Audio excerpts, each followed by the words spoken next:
Hello mga kapudi, kamusta kayo? Para sa video ito, meron na naman akong iti-taste test na chicheria.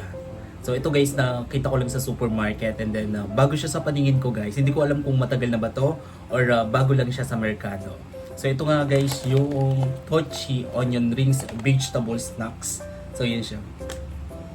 Yan. Tapos ang mura lang dito guys, 9 pesos lang siya.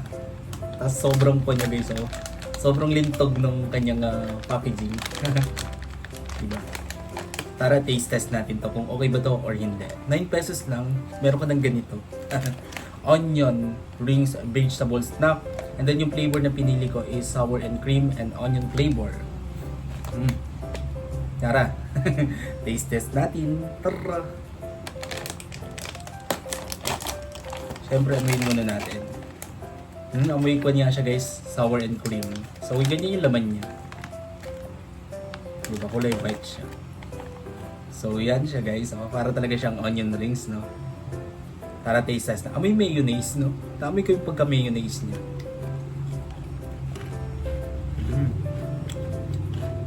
Ang lutong.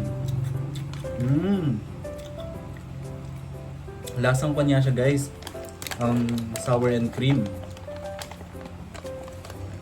Then nalalasahan ko din yung onion flavor niya guys. Ang dami niya. Wait lang. Ang dami niya laman, no? Ang sarap niya.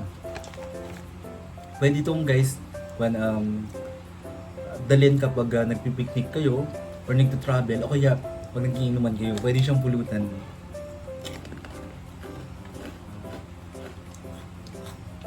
Ang lutong niya.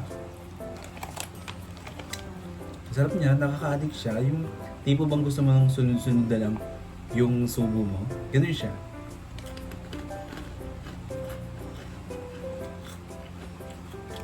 Prove, kung bibigyan ko siya ng rate, bibigyan ko siya ng 8 out of 10. Good siya. Try nyo din. 9 pesos lang, napakamura lang yan.